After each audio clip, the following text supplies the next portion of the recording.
Alright, we started the week playing NL300 with bankroll of 4,455 bucks. And it feels like the theme of the week was paying attention what's going on at the tables. I realized that moving up in limits, players are better and better. They bluff more, they value bet thinner. So I think you just have to pay attention when you're not in a hands. Basically who's who, especially when you're not using HUD. And that brings us to the first interesting hand of the week. So we get dealt Ace Jack offsuit, and hijack opens to 10 big blinds. He's a recreational, so I decide to 3-bet for value.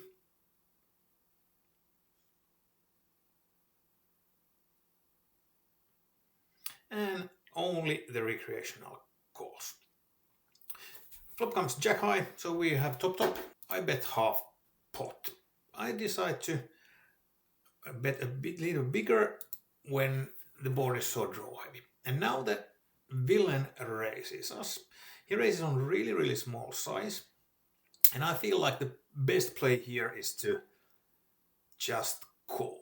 He could have a lot of draws against which we, in theory, we would want to get our money in, but I felt that this guy was one of those guys that were just clicking buttons. So my plan here is to call down no matter what. The turn is queen, which brings home 10-9 suited or 10-9, but he has only like 140 bigs left and there's already 240 in the pot. So the plan is to call. And fair enough, he ships it in, we snap, and he shows pocket nines. I don't know whether he thought he was value raising that on a flop already or what was going on, but in the next interesting hand we get dealt king 10 suited on a small blind, recreational limps and reg ISOs. We have strong enough hand to 3-bet for value, and that's what we do. If the recreationals comes on top, I have to fold, I think, even though it's very close because I'm kind of invested. But he folds, reg calls. The flop comes 10 high with flush draw, and I decide to, my go-to here is bet like half pot, which is I do on this occasion as well. And our villain thinks for some time and flicks in the call. The turn pairs the board, and to be honest, I'm not sure whether we get 3 streets of value here or not from reg. So that's why I decide to check, and I'm ready to call it off if he bets. I'm not sure if I'm calling like all in, but at least on turn, and let's re-evaluate the river. Now when he checks it behind, and the river comes queen of diamonds. Obviously a card that I don't love, and this is a situation which sucks. We kinda don't have a good enough hand to value bet. We don't want to call a big bet, and we don't want to fold. So this is what block bets are made for, right? So I bet like 20% of the pot, and villain snap calls, which tells us that most probably we are good. And we were. We got nice little extra value on the river. I don't think that he would have called much more. And now the opposite situation. We flop hard and we want to get the money in as soon as possible. So we check our option from the big blind with ace-6 suited, and we flop the nut flush, aka the nuts. Now the only question is how to get money in. I thought it for quite some time, but I realized that there are 3 recreationals behind me, and I think that most of the time one of them will be betting. What is exactly what happens? One bets like 2/3, another one calls. I'm not getting fancy here. Just get the money in. We need that 400 bigs from the other recreationals in. I raise, and now that guy next to me ships his stack in. And the deep stack guy calls. I don't want to just call here. I don't want to shove either because I think that just looks too strong. So I basically click back. 100 big blinds more to call. He snaps it off. And now I don't see any other play than just get the money in. If he has flush, he calls. If he has straight, he calls. If he has flush draw, he calls. I fake tank here because I don't know. Sometimes it feels like recreationals like to call more if you fake tank. And we ship it in, get snapped, and actually I think that he is drawing one outer, which does not get there. And we win like $1,000 pot in a limp pot. All right. From bluff catching and hitting the nuts to bluffing. So we have 5-6 suited, which I open from bottom, and reg that is more on the aggro side 3-bets us. With 5-6 suited, I don't think that we have other option than to call. Flop comes 8-9 king, so we have a gutter and a backdoor flush draw. Now the villain bets like third of the pot, a little shy of that, actually like 20% or something like that. And sometimes I like to raise on these situations. The board is okay for us. It's button versus small blind, so quite wide. And he bets small. So I decide to raise like 3x. And obviously hoping to get folds. If not, so now the turn brings 10 of clubs, and usually when I turn more equity I like to keep betting, but the stack sizes are a bit awkward. He has like 1.3 x pot behind, and I feel like the challenge here is that if he has like, I don't know, king jack or something with pair plus draw, he will call me, and we are very rarely good on the river. So that for those reasons I decided to check behind this time. We can always blast the river. So I tank and check, and the river is 8. And if he checks to us, I don't think that we have any other option with 6 high than to blast it off. And that's what happens. He checks and we ship it in, obviously praying for fold, which we end up getting. And I think that always when you are bluffing, I think you have to think about a lot of variables. Your image. I'm usually playing pretty needy, or not needy perhaps, but on a tighter side. I do bluff quite a lot, but don't get caught that often. So that was definitely one thing on our favor here. And then there was the wide formation, and the board was pretty good for our range as well. And his lines didn't scream strength either, so those were the reasons I decided to empty the clip here, and this time it worked. Alright, and the bluffing continues. I have ace queen offsuit under the gun, which I open. Reg calls from the next position, and now really wild guy 3-bets from straddle. I could 4-bet here, but since his 3-bet is quite big already, I decided to flat, because if I 4-bet I kind of have to call it off and I don't like it. It's very rarely that I call 3-bets with ace queen off, but I guess it's okay because of those reasons, and also we have one recreational behind. Unfortunately, the recreational phones and reg calls. And we miss the flop. Of course, we still have 2 overs. Now the 3-better checks, we check, and the reg bets like 1/3.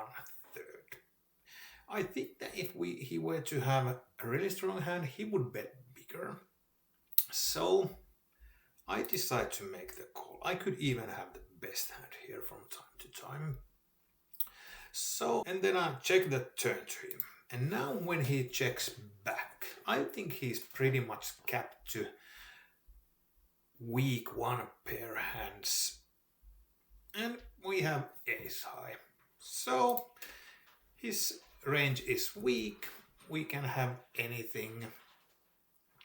And therefore I decide to get the money in and hope that he folds.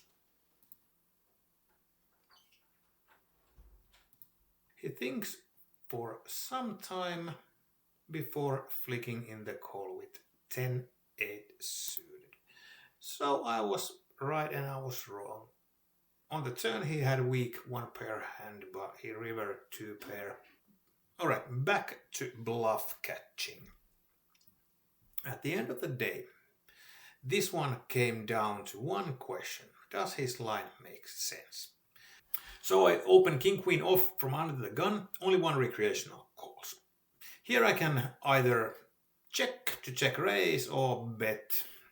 This time I decided to go for the check raise, because I read that guy usually stabs when check to him, and he stabs like half pot, which unfortunately, kind of unfortunately, tells about weakness rather than strength.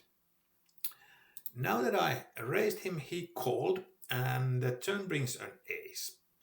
So basically 10 jack and ace 8 are the only hands beating us now, because even recreationals are 3-betting ace queen and ace king most of the time. But this time I decided to act weak. After check raising, if I check to him, I think that he will stab with all of his range. And I made the decision to take the check call route here, which might seem really weird, especially to the villain. So he bets half pot and I snap it, obviously. The river is 3 of hearts and nothing should change unless he has ace 3 of clubs. If that's the case, then be it. I obviously check to him once again, and he thinks for quite some time before ripping it in. I don't like the overbet sizing, obviously, but here I just wanted to trust my reads. He bet half pot twice in position, which usually is weakness, some sort of draw, something like that. And I gave him an opportunity, and I gave him the chance to bluff several times.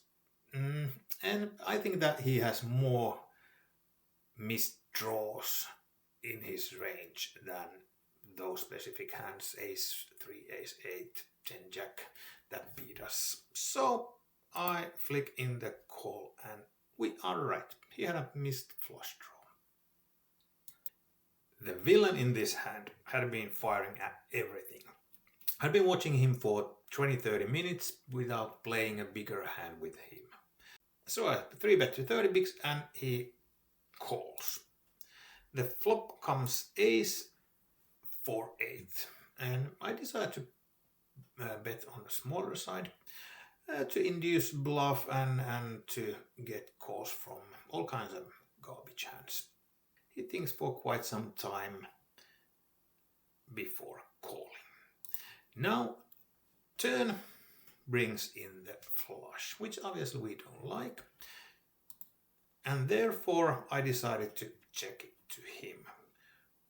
Be ready to call down. But now he insta checks it to me, which kind of tells me that he doesn't have a good hand. He might have some sort of showdown value hand, but I don't think that he has even ace, maybe weak ace, but definitely not flush.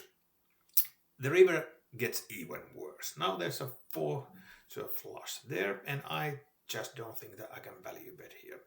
But seeing the guy do all kinds of crazy stuff, I check and basically hope to get the showdown, but I am willing to flick in the call here if he decides to bet. And fair enough, he bets like half pot and I snap him off, and he had king high. And this call was basically just because I watched what was happening at the tables. So, recreational limps from another gun. I have ace king offsuit in the small blind and I ISO to 15 bigs. Really aggro guy from left of me decides to 3-bet. Obviously I could 4-bet here. Watching him being so out of line, I think that if I 4-bet here, he folds most of his hands and we can basically call him down almost with ace high if the run out is good enough. So this time I decided to just call. Flop is beautiful, we flop top, so we check it to him. Now he bets 1/3, which usually with really aggro recreationals, I think that that's a huge sign of weakness. But I have so good hand that I see no merit in doing anything else but calling here. So I call. Turn is 9 and obviously I check to him, and now he bets half pot, which once again not huge show of strength, and I don't see any reason raising here once again. So I will flick in the call. River is queen, and of course now 10 jack gets there, king queen, even queens. Well, he shouldn't have queens here, but you never know.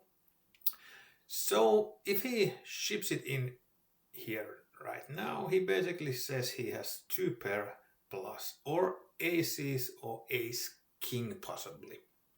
But the maniac that he is, I'm not going anywhere, even if he were to shove.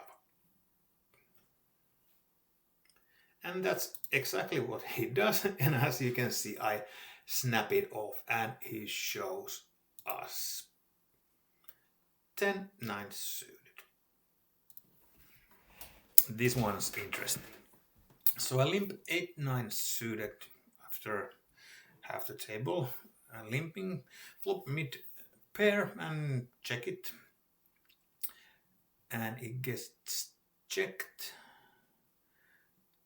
all the way to button,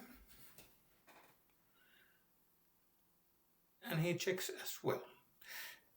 Turn brings the flush draw, and I lead values less protection, less semi bluff, whatever. And now the button raises. It's only like 4x, not even 4x, so obviously I'm not going anywhere just yet. So guy checks as last to act, and now he raises. I'm thinking that he most likely would bet jack queen already on the flop. And what kings would he raise here for value? I'm skeptical to say the least. So we miss our draw and obviously check to the raiser, but still I'm trusting my read that he is full of it. And I make the call, and I am right. That's week 6 in the books. I only played for around 10 hours, but I won 2.5k. So the roll is now at 730, I think. You will see the exact numbers later. If you like the content, please like and subscribe. That would mean a lot to me. Thanks for watching. Until next week.